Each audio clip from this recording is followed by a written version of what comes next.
Good morning সকলকে। দেখো আজকে তোমাদের টাপলের ফাংশনও করানো হয়ে গেছে, তাহলে টাপলের অ্যাসাইনমেন্ট আর নেস্টেড টাপলটা দেখাবো। অ্যাসাইনমেন্টটা একটু নতুন ধরনের আছে, যেটা লিস্টের সঙ্গে একটু আলাদা লিস্টের থেকে, তাই সেই জন্য আরো দেখাতে চাইছি। তো এটা কিভাবে কাজ করে সেটা একটু দেখালে বুঝতে পারবে। দেখো, ধরে নাও আমার কাছে কয়েকটা ভেরিয়েবল আছে যেগুলো নিয়ে আমি কাজ করছি। ধরো a=1, b=2, c=3 এরকম আছে। তো এবার আমি এইগুলোর সাহায্য নিয়ে একটা টাপল তৈরি করতে চাইছি। ধরো আমি চাইছি t=a, b, c এরকম একটা চাইছি। এবার টি কে যদি আমি প্রিন্ট করি, দেখো আমি একটা টাপল পাবো যার ভ্যালু 1, 2, 3 হবে। এই জিনিসটাকে টাপল অ্যাসাইনমেন্ট বলে। এর আরেকটা ভাষাও আছে, সেটাকে বলা হয় প্যাকিং।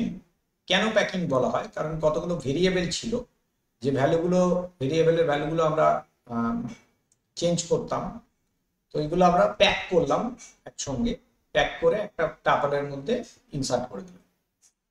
তো যেভাবে আমার প্যাকিং করে আমরা একটা টাপল তৈরি করতে পারি, অনুরূপভাবে আমরা আনপ্যাক করে ওই টাপলের ভ্যালুগুলোকে বিভিন্ন ভেরিয়েবলের মধ্যে রাখতেও পারি।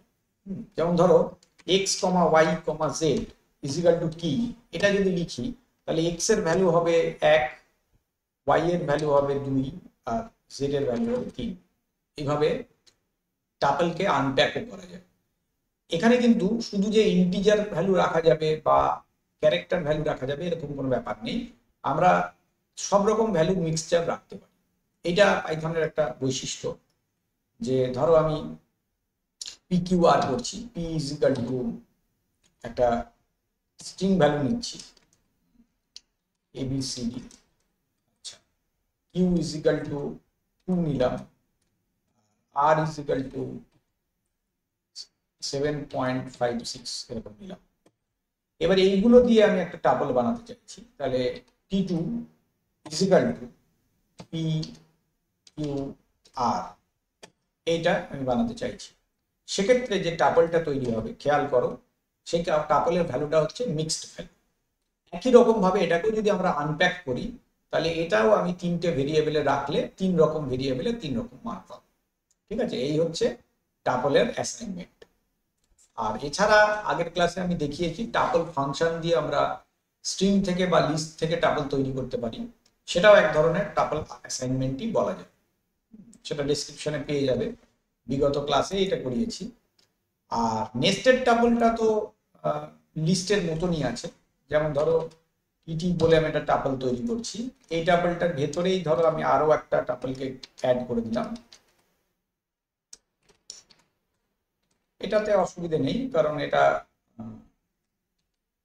অনেকটাই লিস্টের মতনই কাজ করে। এটাতে আমরা কমা কমা দিয়ে একটা টাপলের ভেতরে পরবর্তী টাপলগুলোকে লিখতে পারি।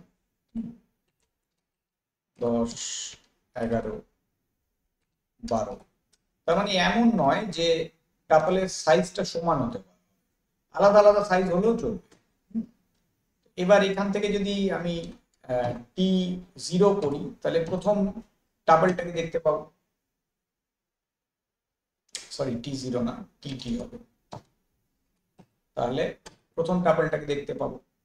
tt1 করলে সেকেন্ডটাকে পাবো, tt2 করলে থার্ড টাপলটাকেও দেখতে পাবো।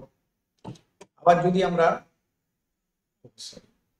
tt দিয়ে ব্র্যাকেটে 2, এটাকেও দেখতে পাবো। এবার এবং ভেতরকার যদি ভ্যালু দেখতে চাই, তাহলে সেকেন্ড ইন্ডেক্স ব্যবহার করতে হবে। ধরো tt2 আর তার ভেতরে আবার 3 দিলাম, তাহলে কোনটা পাবো? 0, 1, 2, 3, 11 কে দেখতে পাবো। দেখো, এভাবে নেস্টেড টাপল কাজ করে।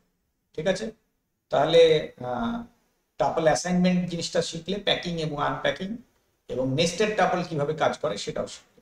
পরবর্তী ক্লাসে আমরা তোমাদের ডিকশনারি আছে, ডিকশনারি করাবো। থ্যাংক ইউ সকলকে। লাইক করবে, শেয়ার করবে, কোনো প্রশ্ন থাকলে কমেন্টে আমাকে জানাবে। আজকের ক্লাসে এইটুকুই রাখছি, আবার পরে ক্লাসে।